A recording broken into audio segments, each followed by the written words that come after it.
Hello everyone, welcome to steno with Arihant YouTube channel. जैसा कि हमने आपको बताया था, हम स्पेशल डिक्टेशन की सीरीज़ प्रोवाइड कर रहे थे।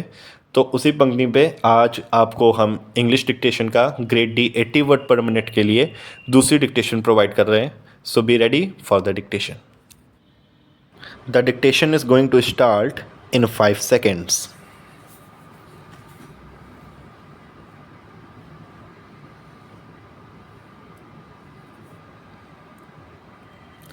A person who takes the trouble to form his own opinions and beliefs will feel that he owes no responsibility to the majority for his conclusions.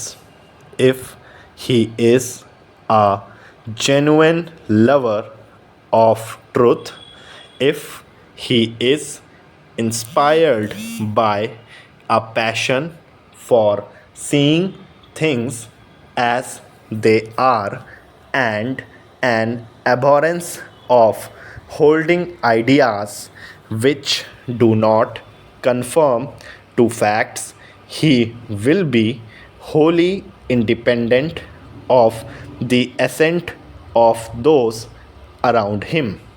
When he proceeds to apply his beliefs in the practical conduct of life, the position is different.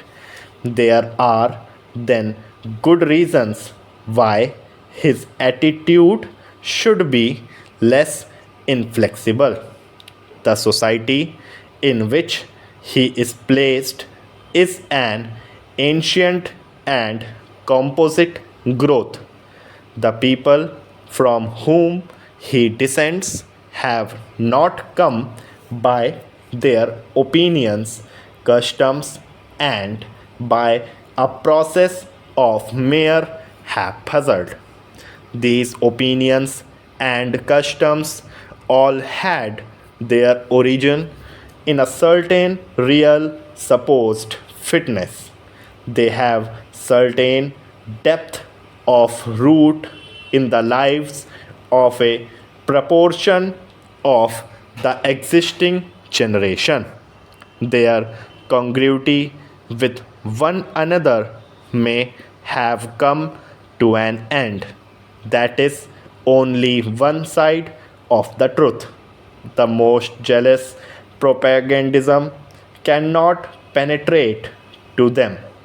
In common language, we speak of a generation as something possessed of a kind of exact unity with all its parts and members homogeneous.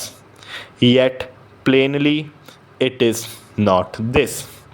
It is a whole, but a whole in a state of constant flux. Its factors and elements are eternally shifting. It is not one but many generations. Each of the 7 ages of man is neighbor to all the rest. The column of the veterans is already sinking into the last abyss, while the column of the newest recruits is forming to each its tradition, its tendency, and its possibilities. Only a proportion of each can have nerve enough to grasp the banner of a new truth and endurance to bear it along rugged and untrodden ways. Thus, we must remember the stuff of which life is made. We must consider what an overwhelming preponderance of the most tenacious energies and most concentrated interests of a society must be absorbed between material cares and the solitude of the affections. It is obviously unreasonable to lose patience and quarrel with one's time because it is tardy in throwing off its institutions and beliefs and slow to achieve the transformation which is the problem in front of it. Men and women have to live. The task for most of us is arduous enough to make us well pleased with even such imperfect shelter as we find in daily use and wont. To insist on whole community being made at once to submit to the region of new practices and ideas that have just begun to commend themselves to the most advanced speculative intelligence of the time. This, even if it were a possible process, would do hurry on a social dissolution. The capitalist system of society does not foster healthy relations among human beings.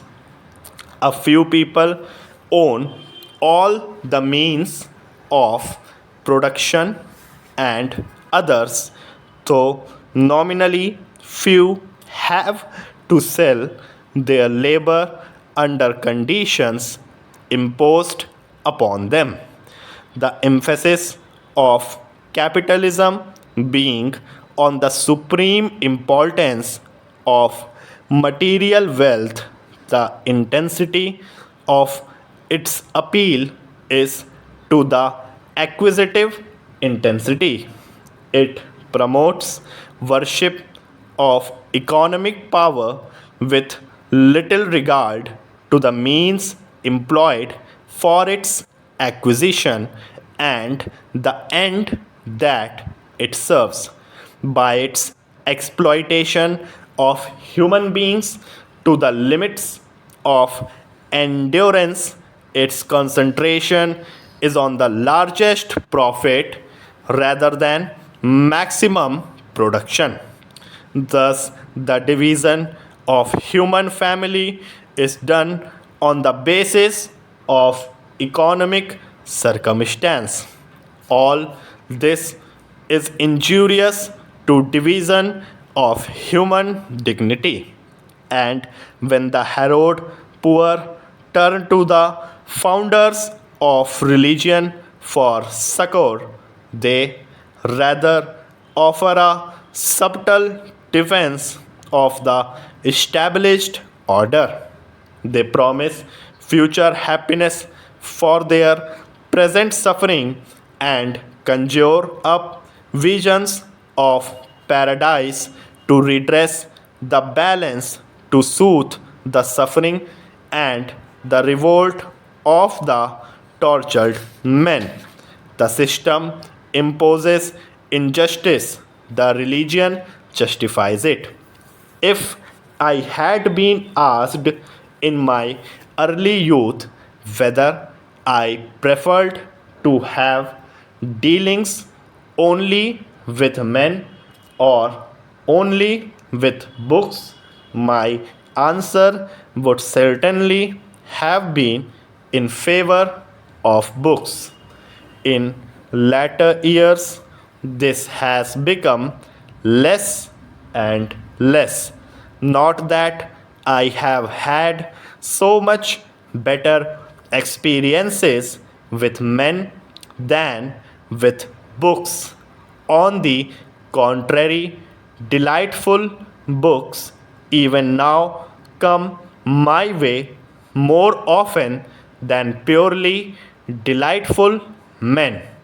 But the many bad experiences with men have nourished the meadow of my life as the noblest book could not. do. The stock taking done at the first National Convention on Consumer Protection served to highlight the areas that called for special attention to sustain the momentum of the movement as genuine forum for safeguarding the people's interests. Thank you everyone for watching this video. अगर आपको dictation पसंद आई हो तो like ज़रूर कीजिएगा और ज़्यादा से ज़्यादा लोगों में शेयर कीजिएगा। कोई भी क्वेरी हो आपको तो आप कमेंट सेक्शन में हमसे पूछ सकते हैं। डिस्क्रिप्शन बॉक्स में हमारे टेलीग्राम चैनल का लिंक दिया गया है, आप उसको भी ज्वाइन करके आपके कोई भी क्वेरी होती है आप उस ग्रुप में पूछ सकते हैं। हिंदी स्टेनोग्राफी रिलेटेड आपको कोई क्वेरी है तो आप अरिहंत सर से कांटेक्ट कर सकते हैं। एंड इंग्लिश स्टेनोग्राफी रिलेटेड आपको कोई भी क्वेरी है तो आप मुझसे यानी शशांक शेखर सिंह से कांटेक्ट कर सकते हैं। So thank you very much. And one more thing, अगर आपने चैनल को अभी तक सब्सक्राइब नहीं किया है तो प्लीज़ सब्सक्राइब कर लीजिएगा ताकि एसएससी रिलेटेड कोई भी नोटिफिकेशन हो या ऐसे ही डिक्टेशंस आपको प्रोवाइड होते रहें। Thank you.